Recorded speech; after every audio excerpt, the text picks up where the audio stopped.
Admiral Zethkar stood on the bridge of his flagship, watching the scanner display with growing interest. His long, scaled fingers drummed against the metal railing as he studied the strange readings. Something was moving through space at the edge of their territory, something that didn't belong to any known species in the galaxy. "Report," he commanded, his deep voice echoing through the bridge. The Velthari Empire had ruled this section of space for over 3,000 years, and nothing moved here without their permission. Lieutenant Morath, a young officer with bright green scales, looked up from her station. "Sir, we have detected an unknown vessel. It appears to be constructed from primitive metals and powered by some form of chemical combustion system. The energy signature is unlike anything in our databases." Zethkar moved closer to examine the readings himself.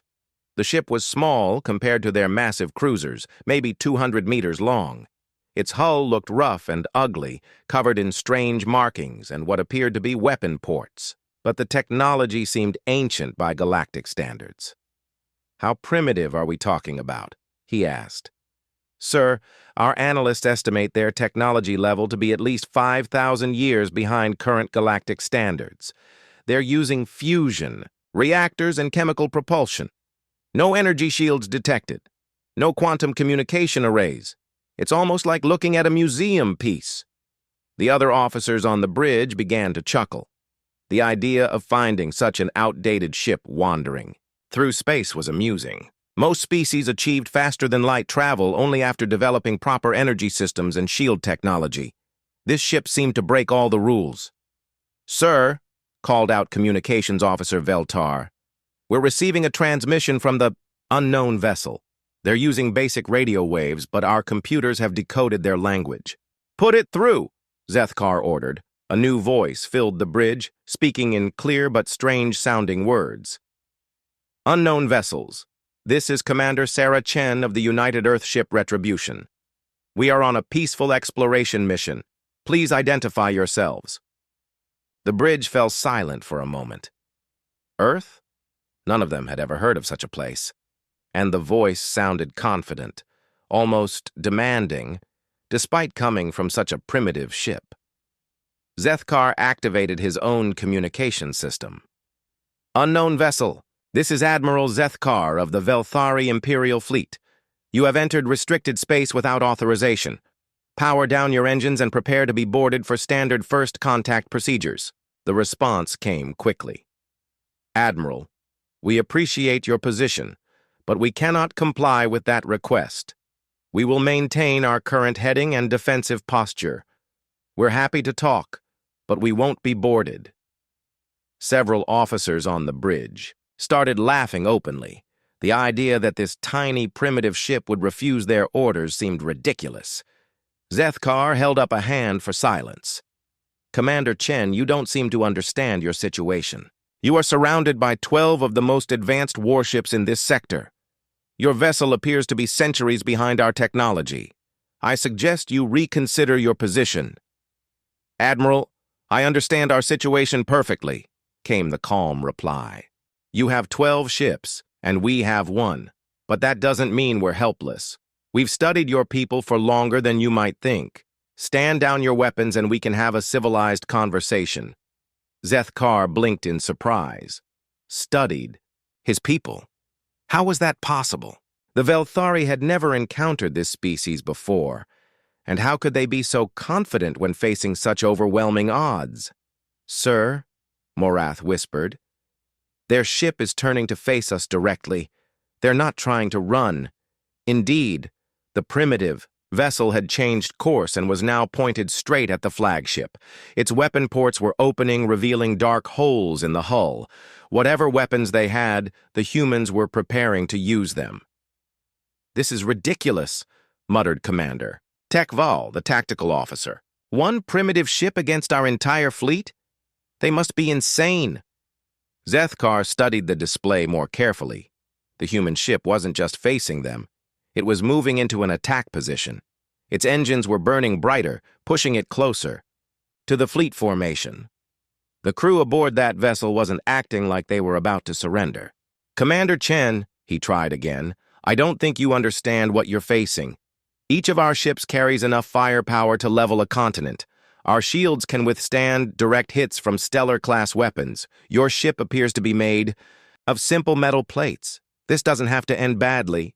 Sarah Chen's voice came back, still calm but with a harder edge. Admiral, I think you're the one who doesn't understand. Humans don't surrender when we're in the right. And we don't back down from a fight no matter what the odds look like.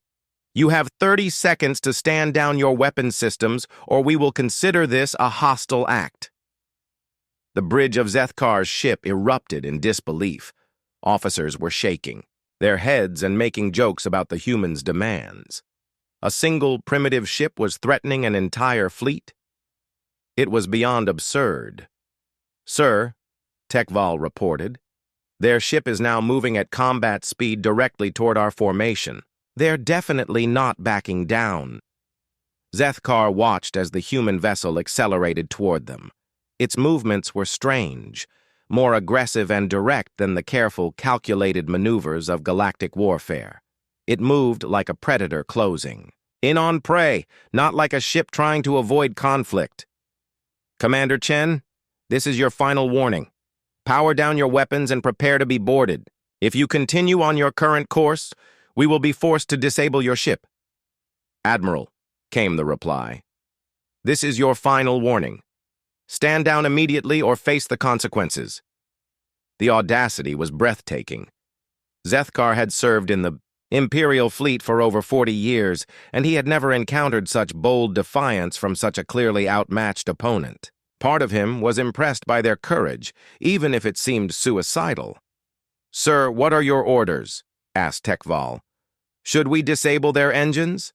Zethkar thought for a moment. The humans seemed determined to fight, despite the hopeless odds. Maybe a demonstration of their superior firepower would convince them to surrender without anyone getting hurt. All ships, charge disruptor arrays. Target their engine systems only. We'll disable them and bring them aboard for questioning. I want to know more about these humans and where they come from. Sir, Morath called out, the human ship is launching something, multiple objects, small and fast-moving. On the display, Zethkar could see tiny specks of light racing toward his fleet. They looked like primitive missiles or torpedoes, the kind that most species had stopped using thousands of years ago. His ship's shields would handle them easily. Admiral! Sarah Chen's voice crackled over the communication system one last time. You should have listened. The first torpedo hit the cruiser Velmoth's shields and exploded. But it wasn't the small flash that everyone expected. The explosion was massive, blindingly bright, and it completely overwhelmed the ship's defensive systems. The Velmoth simply vanished in a ball of nuclear fire. Zethkar stared in shock as more torpedoes found their targets. These weren't conventional weapons. They were atomic bombs, pure fusion explosions that his ship's shields had no defense against. In the space of 10 seconds, 3 of his most advanced cruisers had been completely destroyed. All ships, evasive. Maneuvers! He shouted, but the human ship was already among them, moving faster than seemed possible and firing those terrible weapons in all directions. The galaxy was about to learn something new about warfare, and Admiral Zethkar was getting the first lesson. The bridge of Admiral Zethkar's flagship shook violently as another nuclear torpedo detonated nearby. The lights flickered, and several officers were thrown to the floor. In all his years of service, Zethkar had never experienced anything like this. Galactic warfare was supposed to be clean, precise, and controlled. This was chaos. Damage report, he shouted over the alarms. Shields at 60% and falling, Tekval called back, his voice tight with panic. Sir, these weapons are completely different from anything we've seen. They're not energy beams or kinetic projectiles. They're some kind of fusion explosions that ignore our shield frequencies entirely. On the main display, Zethkar watched, in horror as the human ship moved through his fleet formation like a predator among prey. The UES Retribution was performing maneuvers that should have been impossible. It was accelerating at forces that would turn any normal crew into paste, then suddenly changing direction without any regard for physics. "How are they surviving those accelerations?" Lieutenant Morath asked, staring at her readings. "They just pulled 17 gravities in a turn that should have liquefied their crew. The human ship spun around and launched another spread of those terrible weapons. The cruiser Zarketh tried to dodge, but the torpedoes followed it, exploding in a cascade of nuclear fire. The ship's shields collapsed and the hull was torn apart by the atomic blast." "4 ships destroyed," Tekval reported, his voice shaking. "Sir, we need to withdraw. This isn't a battle. It's a slaughter." But Zethkar couldn't believe what he was seeing. One primitive ship was defeating his entire fleet using weapons that civilized species had abandoned millennia ago. Nuclear weapons were considered barbaric, unsuitable for modern warfare. They were messy, dangerous, and impossible to control precisely. No proper military used them. "All ships, concentrate fire on the human vessel," he ordered. "Full power to all weapon systems." 8 remaining cruisers turned their energy weapons toward the UES Retribution. Massive beams of concentrated plasma and particle streams lanced through space, enough firepower to vaporize a small moon. But the human ship didn't try to hide behind shields or dodge in the elegant patterns of galactic combat. Instead, it did something completely unexpected. It charged straight at them. The Retribution flew directly through the weapon barrage, its hull glowing red-hot from the energy impacts. Parts of its armor were melting and burning away, but the ship kept coming. It wasn't trying to avoid damage. It was accepting it as the price of getting close to its enemies. "Impossible," whispered Morath. "No ship can survive that much concentrated fire. Their hull should have been vaporized, but somehow the human ship was still intact, still fighting. Its outer armor was damaged and scarred, but whatever was underneath was keeping the ship together." As it closed distance with the cruiser Haldern, Zethkar realized what the humans were planning to do. "They're going to ram us," Tekval said in disbelief. "They're actually going to ram us." The UES Retribution slammed into the Haldern at full combat speed. The impact was devastating. Both ships were badly damaged. But while the Haldern's crew was stunned and injured by the collision, the humans seemed completely unaffected. Somehow they had technology that let them survive impacts that would kill most galactic species. The human ship pulled away from the wreckage of the Haldern and immediately began firing again. Its weapons were different now, not just the nuclear torpedoes, but streams of solid metal projectiles moving at incredible speeds. These kinetic rounds punched through shield systems designed to stop energy weapons and tore massive holes in ship hulls. "Sir," Communications Officer Veltar called out, "I'm picking up transmissions from the human ship. They're coordinating their attacks." "Put it through," Zethkar ordered. The bridge speakers filled with rapid human voices speaking in their strange language. Even through the translation system, the tone was clear. These were professional military personnel coordinating a complex battle plan. They weren't panicking or struggling to survive. They were hunting. "Target priority is the command ship," came one voice. "Sarah, you take the flankers.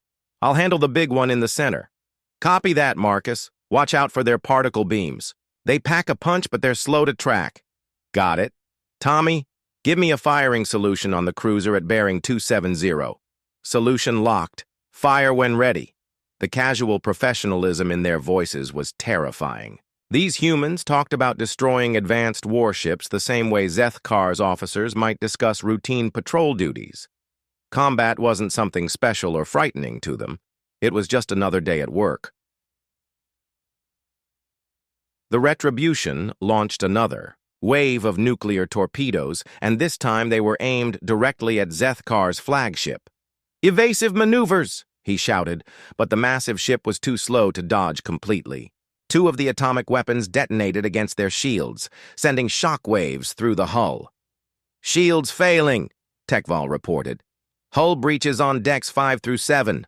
We're venting atmosphere." Around them, The remains of the fleet were trying to regroup, but the human ship was everywhere at once. It would appear on one side of the formation, destroy a ship, then vanish and reappear somewhere else entirely. The humans fought like nothing the galaxy had ever seen, wild, aggressive, and completely without fear. The cruiser Morgoth tried to run, turning away from the battle and accelerating toward the edge of the system. The human ship pursued it relentlessly, firing those terrible kinetic weapons. The metal projectiles moved so fast they were like bolts of lightning, and when they hit the Morgoth's engines, the explosion lit up half the system. "How many ships have we lost?" Zethkar asked, though he was afraid to hear the answer. "7 destroyed, 3 badly damaged," Morgoth replied. "Sir, their weapons are designed specifically to counter our defenses. It's like they studied our technology and built weapons to defeat it." That thought sent a chill through Zethkar's mind. Had the humans been watching them, learning about their weapons and shields, planning for this exact situation? But how was that possible when this was supposed to be first contact? The UES Retribution was closing in on their position now, and Zethkar could see it clearly on the visual display. The ship looked like it had been through hell. Its hull was scarred and blackened, pieces of armor were missing, and smoke was trailing from several locations. But its weapons were still firing, and it was still moving with that impossible agility. "Admiral," came Sarah Chen's voice over the communication system, "you still have time to surrender. Call off your remaining ships and we'll stop shooting." Zethkar looked around his bridge. Half his officers were injured, the ship was barely holding together, and they had lost most of their fleet to a single enemy vessel.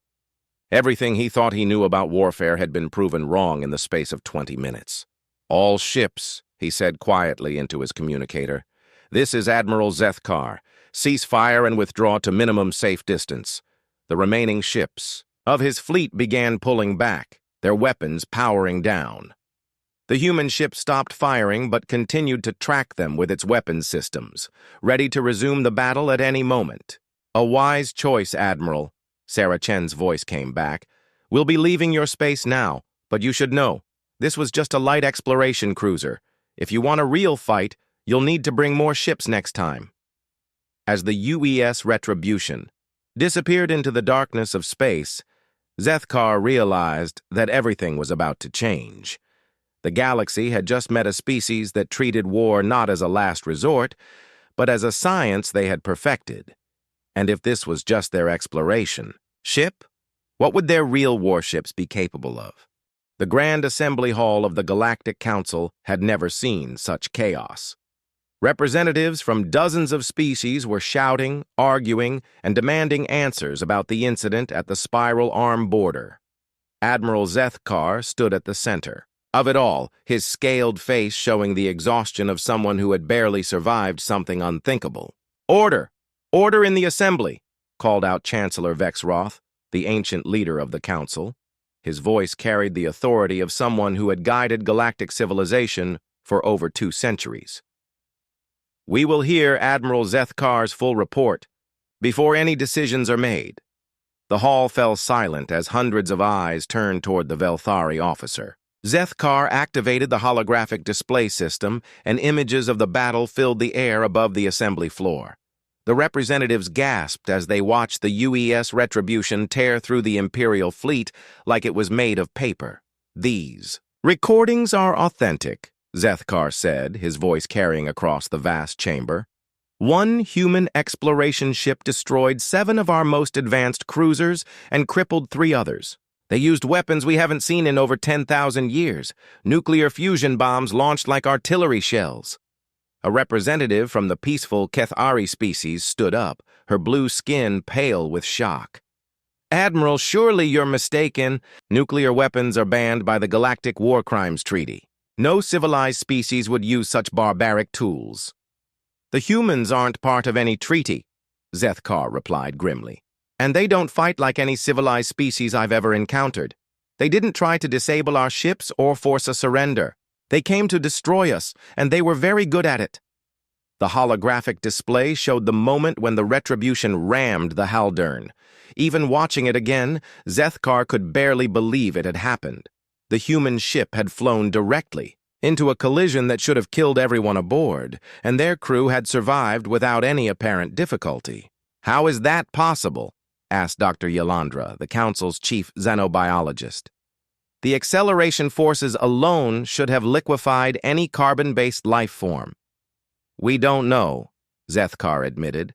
"Our best guess is that they have some form of advanced inertial dampening technology that's completely different from our own systems. But that's just one of many questions we can't answer about these humans." The display changed to show technical readouts from the battle. Energy signatures, weapon analyses, and tactical breakdowns filled the air.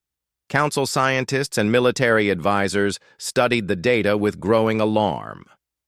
"Look at these readings," muttered General Haxter of the Drakmari Military Alliance.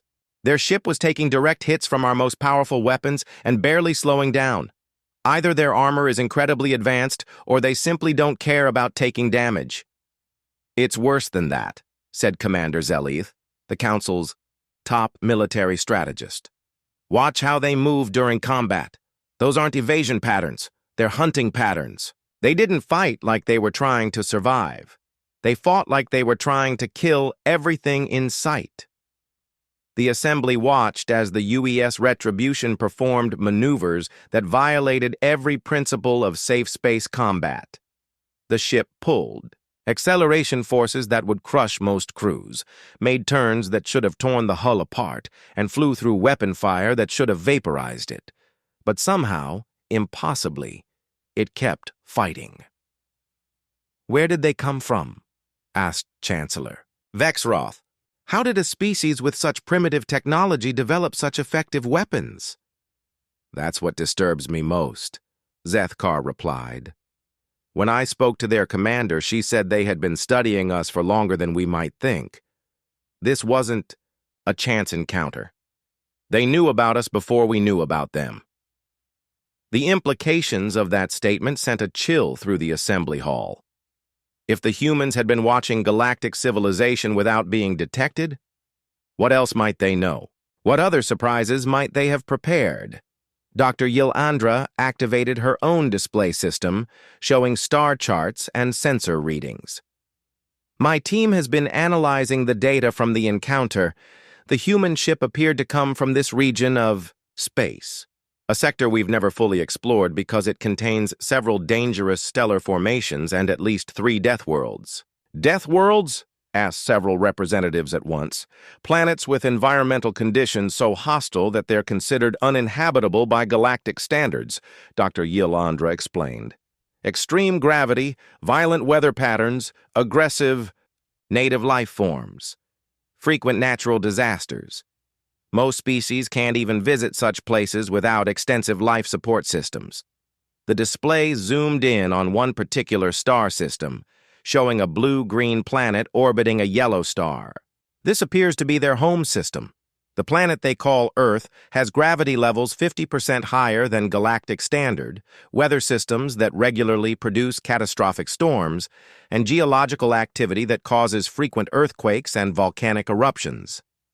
"By the void," whispered Representative Morketh of the Peaceful Etherian Collective.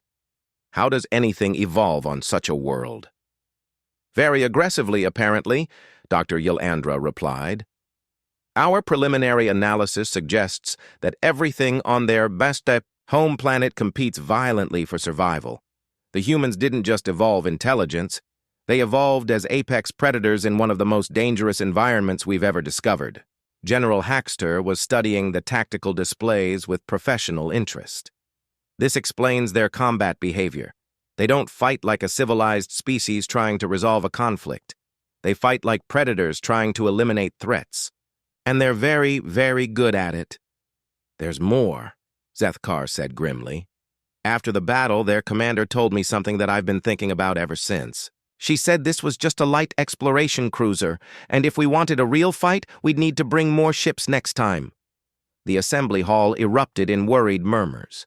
If the ship that had destroyed most of an Imperial fleet was considered lightly armed by human standards, What would their actual military vessels be capable of? We need more information, Chancellor Vexroth declared. Dr. Yelandra, I want a full scientific survey of human space. Use long-range sensors and stealth. Probes. Don't get close enough to be detected, but find out everything you can about their technology and capabilities. Chancellor, General Haxter interrupted, with respect, I think we need to consider more immediate action. If these humans are as dangerous as they appear, waiting for scientific surveys might not be wise. We should assemble a proper military response while we still have the element of surprise. What kind of military response? Asked Representative Kilmarin of the Trade Federation. Admiral Zethkar just told us that one of their exploration ships defeated 12 of our best warships. How many ships would we need to send to guarantee victory? All of them, General Haxter said quietly. Every ship, every species, every weapon system in the galaxy. If we're going to fight these humans, we need to hit them with everything we have before they can prepare a proper defense. The suggestion sent shockwaves through the assembly.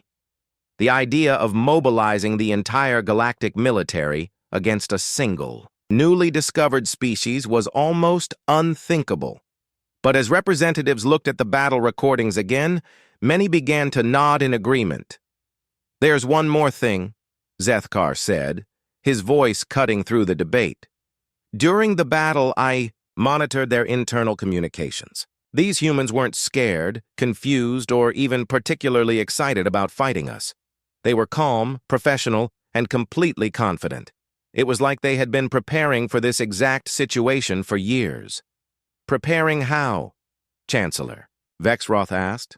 I don't know, sir, but I got the impression that they not only expected to encounter us eventually, they were looking forward to it. As the assembly continued to debate, emergency communications were already being sent across the galaxy. Military fleets were being recalled, weapon systems were being activated, and for the first time in recorded history, every major species was preparing for war against a common enemy.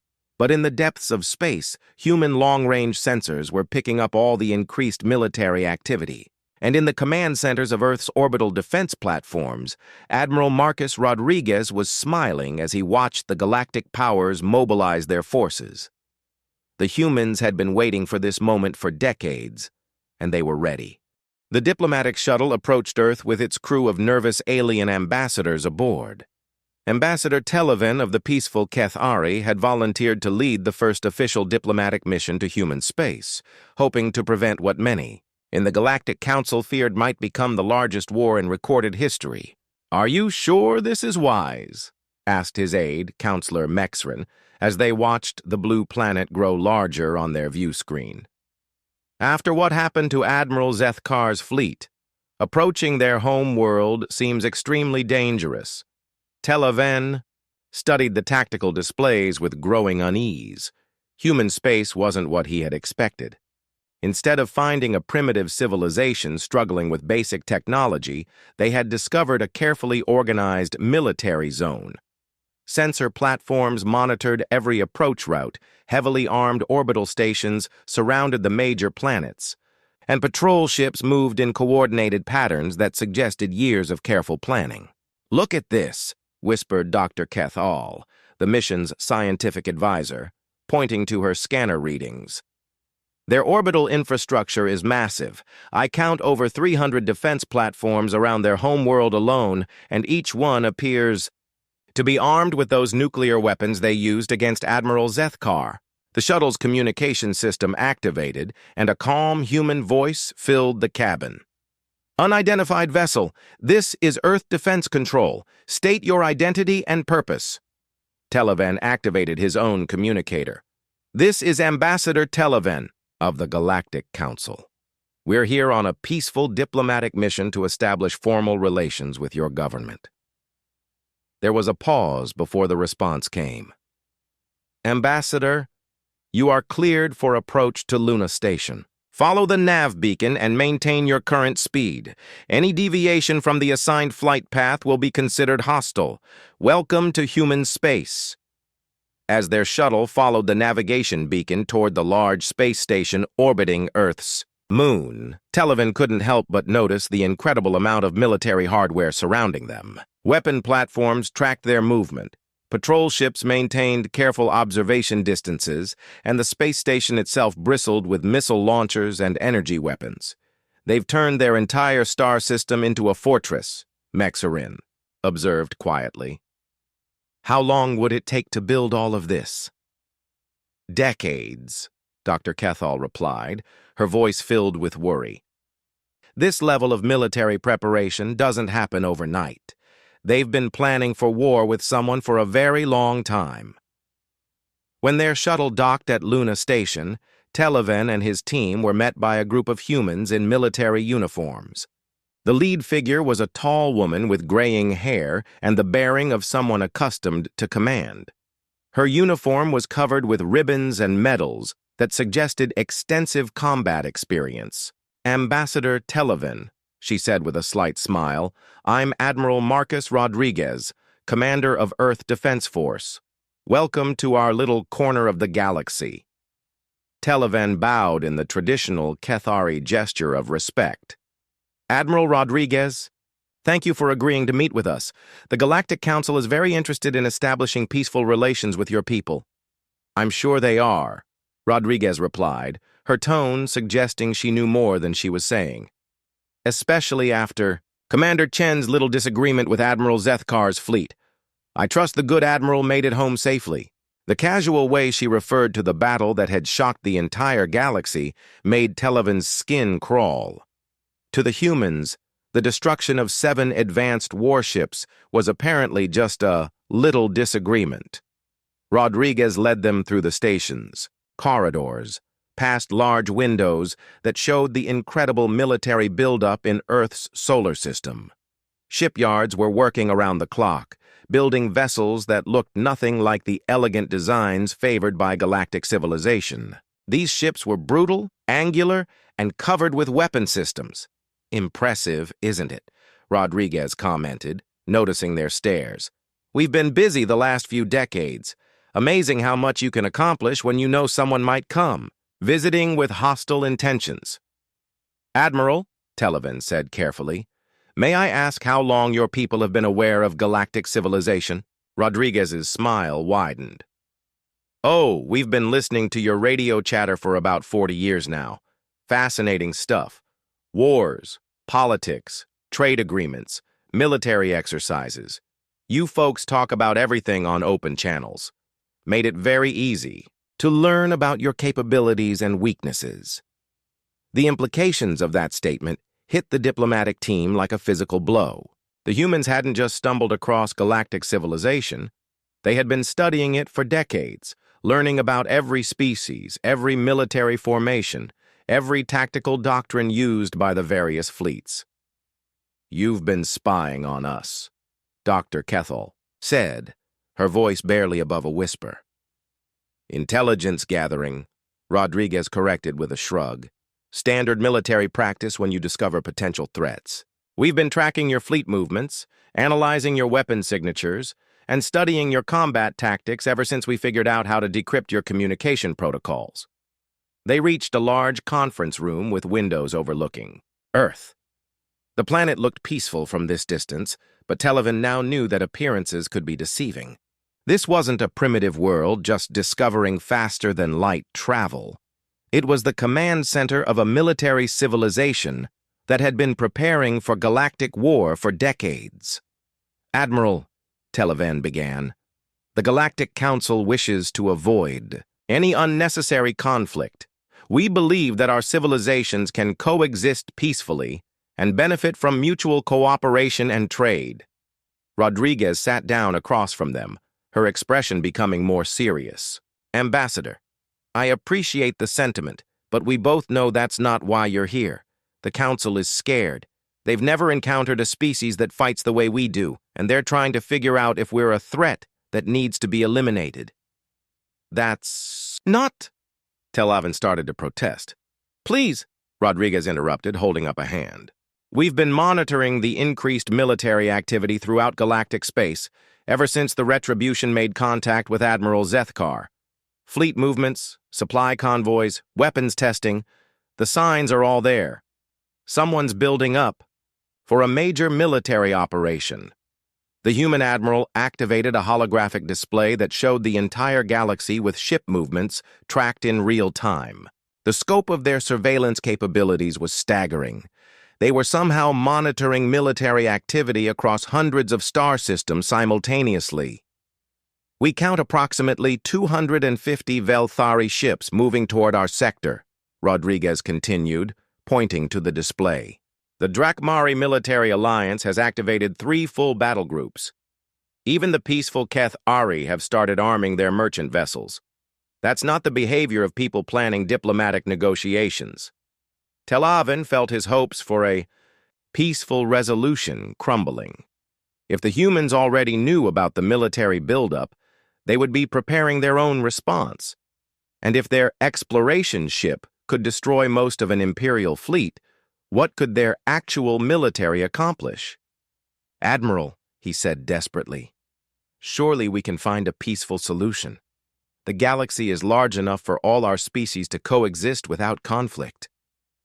Rodriguez's expression softened slightly. "Ambassador, I genuinely hope that's possible.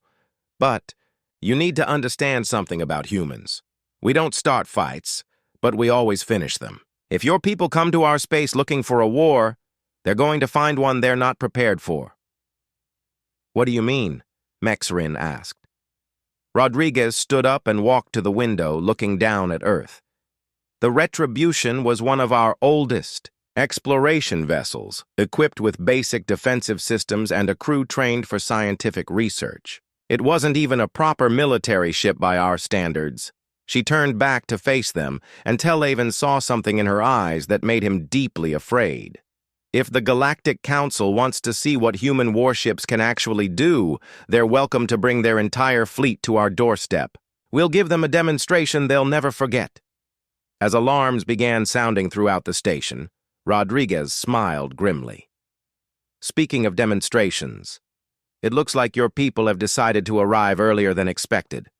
Long-range sensors are picking up a massive fleet approaching our outer system. I count over 300 ships from 7 different species." Telaven's heart sank as he realized that the diplomatic mission had failed before it even began. The Galactic Council had sent negotiators and warriors at the same time, and the humans knew it. "Admiral," he pleaded, "this doesn't have to end in bloodshed."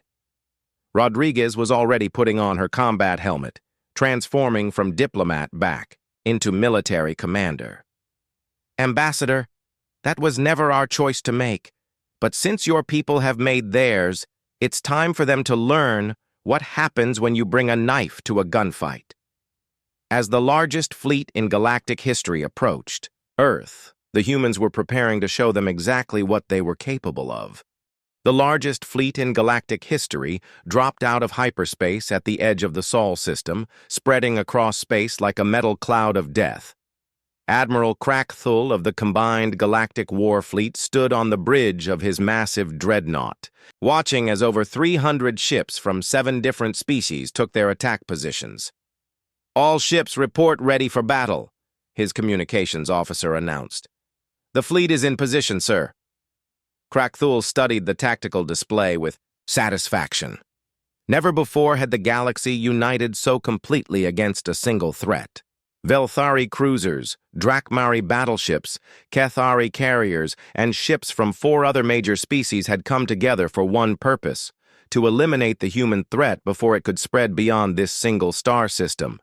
Any sign of the human fleet?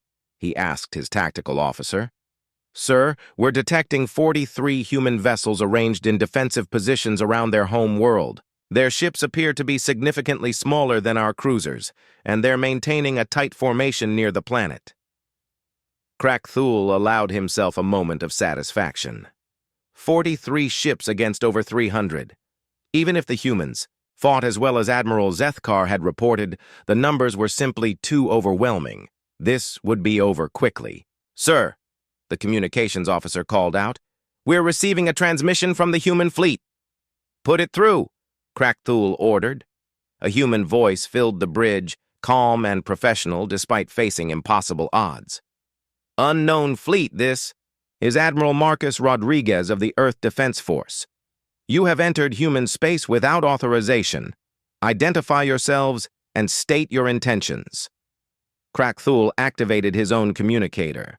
This is Admiral Krak-Thul of the Galactic Combined Fleet. By order of the Galactic Council, you will surrender your ships and submit to protective custody. Your species will be relocated to a secure facility until your aggression levels can be properly evaluated. The response came back quickly, and Krak-Thul could hear what sounded like laughter in the background. Admiral, I'm afraid that's not going to happen. You have one opportunity to withdraw from our space peacefully. After that, we'll consider your presence a hostile invasion. You're outnumbered over 7-1, Krak-Thul replied, genuinely puzzled by their confidence. Your ships are smaller and fewer than ours. How can you possibly expect to win this battle? Admiral, Rodriguez's voice came back, still calm. You're thinking about this all wrong. We're not outnumbered. You're just target-rich. All ships, commence Operation Rolling Thunder. The human fleet suddenly scattered in all directions, breaking their defensive formation and racing toward the galactic ships at incredible speeds. But instead of the careful, coordinated advance that Krak-Thul expected, they moved like a pack of predators that had just spotted wounded prey. All ships, open fire, Krak-Thul commanded. Destroy them before they can reach our formation. 300 warships opened fire simultaneously, filling space with energy beams and plasma bolts. The concentrated firepower was enough to sterilize a continent, all focused on the 43 human vessels racing toward them. But the humans didn't try to dodge in the elegant patterns of galactic warfare. Instead, they flew straight through the barrage, their ships glowing white-hot from energy impacts, but somehow still intact. Whatever armor and shielding technology they were using, it was completely different from anything the galaxy had ever developed. The first human ship reached the edge of the galactic formation and opened fire. But these weren't the nuclear torpedoes that had shocked Admiral Zethkar. These were something far worse. "Sir," the tactical officer shouted, "the human ship just fired some kind of projectile weapon. Impact in 3 seconds." The projectile hit the cruiser Velkaron and punched completely through its shields, armor, and hull like they were made of paper. But it didn't explode. Instead, it seemed to simply erase everything it touched. The cruiser folded in on itself and vanished, leaving behind only empty space. "What was that?"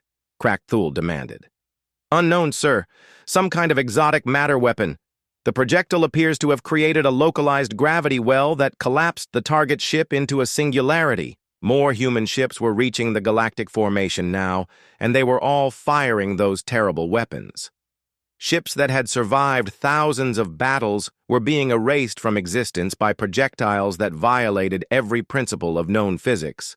But worse than the weapons was the way the humans fought. They didn't maintain formations or follow tactical doctrines. Each ship seemed to be hunting independently, picking targets and attacking with savage efficiency. When one human ship was badly damaged, instead of retreating for repairs, it rammed itself into the nearest enemy vessel, detonating both ships in a massive explosion. "Sir, we've lost 30 ships in the first 5 minutes, the tactical officer reported, his voice shaking. "These weapons are unlike anything we've prepared for." Krak-Thul watched in horror as the UES Prometheus, the largest human vessel, charged directly toward his command ship. It was taking hits from dozens of weapons simultaneously, its hull glowing like a star, but it kept coming. At the last moment, it launched a single projectile that looked different from the others. "Incoming projectile, unknown type," the tactical officer called out. "Impact in 10 seconds. All power to shields," Krak-Thul ordered. "Brace for impact." The projectile hit their shields and simply passed through them like they weren't there. It struck the hull of the dreadnought and exploded, but this wasn't any normal explosion. Space itself seemed to tear apart around the blast, creating a zone of pure destruction that expanded outward at the speed of light. "Antimatter charge!" someone screamed. But by then it was too late. The explosion consumed everything within a light-second radius. The command, Dreadnought, 6 nearby cruisers, and 2 carrier groups simply ceased to exist, vaporized by a weapon that released more energy than most stars produced in a year. The remaining ships of the Galactic Fleet tried to regroup, but the humans were everywhere, moving through their formations like sharks through a school of fish. Their ships performed impossible maneuvers, survived hits that should have destroyed them, and fought with a savagery that none of the galactic species had ever encountered. "All ships retreat," called out General Haxter, taking command after Krakthul's death. "Fall back to the system edge." But the humans didn't let them retreat. They pursued the fleeing ships, picking them off one by one with those reality-bending weapons. Ships that tried to escape to hyperspace found their jump, drives mysteriously failing. Ships that tried to hide behind asteroid fields were hunted down and destroyed. The humans fought like they were personally offended by the invasion, and they wouldn't stop until every enemy ship was eliminated. When the battle finally ended, less than 50 ships remained from the largest fleet in galactic history. They limped back toward Galactic Council space, carrying with them news that would reshape the entire galaxy. The humans hadn't just won the battle, they had made it look easy. On Luna Station, Ambassador Televen watched the aftermath in stunned silence. The human defense fleet was already back in formation around Earth, their ships barely showing signs of the battle they had just fought. Admiral Rodriguez stood beside him, calmly giving orders for cleanup operations. "How?" Televen whispered. "How is this possible?" Rodriguez turned to look at him, and for the first time Televen saw something like sympathy in her eyes. "Ambassador, your people made the same mistake everyone makes when they first encounter humans. You assumed that because our technology looks different, it must be primitive. You never considered that we might have developed better solutions to the same problems. But the weapons, the maneuvers, the way your ships survived our firepower—" 40 years of preparation, Rodriguez replied simply.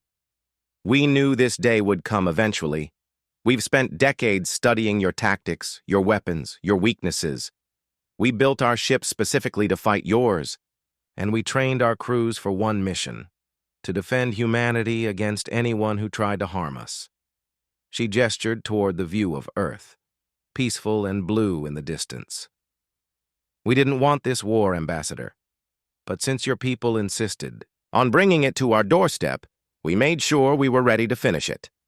As news of the defeat spread across the galaxy, emergency sessions were called in every major government.